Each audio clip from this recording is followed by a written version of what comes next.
We've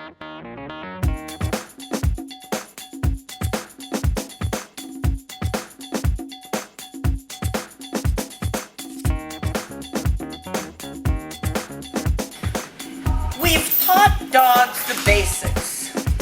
Now comes the fine-tuning. We've taught dogs how to lay there calmly. But the dog quickly figures out how to play games and keep us accountable.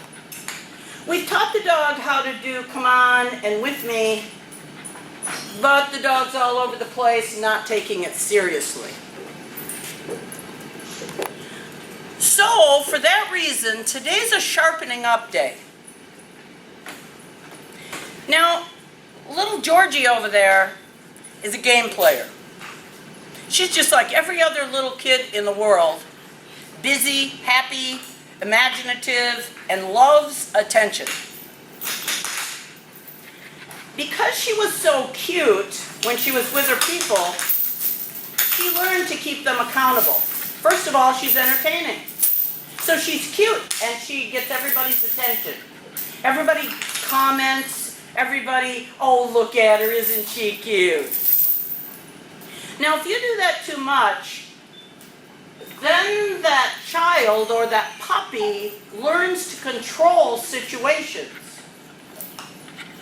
The other thing that happens, if you follow a dog around to keep them out of trouble, the dog knows all it has to do is something evil, and it's got you right back there. This is not a baby. This is a 5-month-old puppy. Now, Otis is 5 months old. How cute is that? It's not. No, not even put it that way. So we forgive Otis, or we forgive Georgie, but we correct Otis? Not. This is serious stuff. This is establishing life lessons. A Labradoodle is a golden, which is often an attention addict.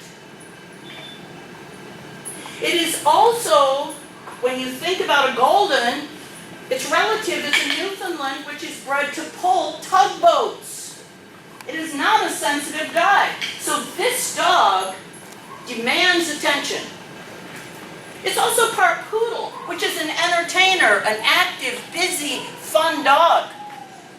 Well, that's fine, but you put the two together, you don't have a soft dog.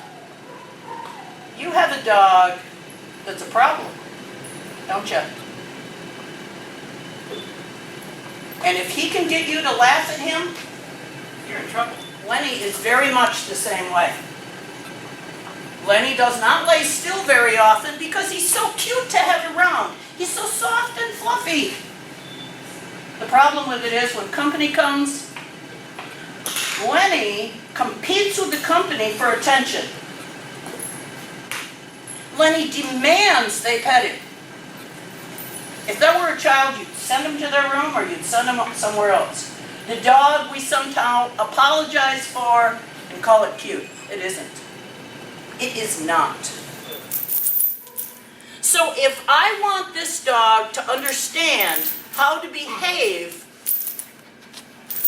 then I need to be involved in this if I want success. Because every time this dog hears the word leave it and easy, and every time it hears those words but does not have to do it, you are reinforcing the fact it doesn't mean a thing. So if I needed this dog to behave while I walked past, or if it was in a high traffic area, then I have to do some conditioning, or it's just failure. You wait. Now bless her heart. Come here, Z. Good girl, Georgie. Hey, Georgie, you behave. Good girl, Z. You're fine. Good girl, Z. Come here. Come here, Z. Wait. This is tough. It's tough for both of them. Z hates this. She's the target. So like when you, I can't think of that puppy's name. That dog. What is it? Jose. Jose. If you have a little dog like Jose, and you're walking past dogs that are trying to jump on them or threatening them in any way, that's just mean. I mean, it's really difficult for that dog. It's really, in some cases it is mean. A dog that lacks confidence or isn't socialized, it really is hard on them. Come here, Z. Come on. Georgie, behave. Come here, Z. Z loves this. Easy. Good job. Good girl, Georgie. 3 is the magic number. Z, sit. I know. One more time. Wait.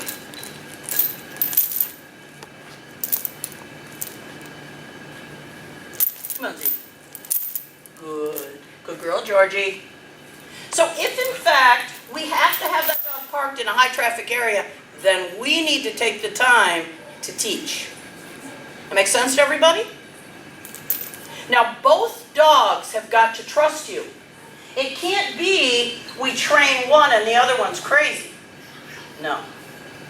We have to have control because that dog is coming into the middle of harm's way because she trusts me, not because it makes sense. We train all dogs to be somewhat of a service dog, even if their service is to just be our companion. They need to have that mentality of working for you, not selfishly telling you what to do. But to do that, you have to be a leader. Good girl, Georgie. Now, as a leader, I got to give her a paycheck for making good decisions, because I'm darn sure going to correct her when she's wrong. And at this point, I'm no longer going to warn her. She's been here long enough. She knows what the rules are, but she thinks I'm going to get distracted, and then she can sneak. I beg your pardon, I got eyes in the back of my head. And that's why she's doing so well. She had to try it. Diva, that's mine. Good. Good dog. Boredom is a problem for us and the dog. Too bad. Good. Good girl. So the worst thing you can do is spend 24/7 micromanaging that dog. They resent it. And then they turn it around so they have the advantage and they run you. The next thing we're going to deal with is motion exercise. Sharpening up position. Now every one of these dogs has been taught to keep a leash loose, not tighten the lead. If we do what we need to do. And we just finished the Canine Classic over the weekend, and it is an amazing group of dogs. But it was very evident the less experienced people, or the people who were kind of out of their element. There were both, and then there were people that are used to doing that. Their dogs were just fine. But people who are kind of out of their element, whenever they get nervous, what happens is they start to tighten up.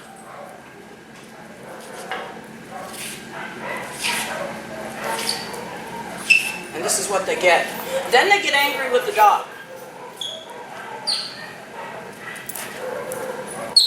If I'm walking around like I don't know where I'm going, what kind of leader is that? That dog's saying, come on, get a grip.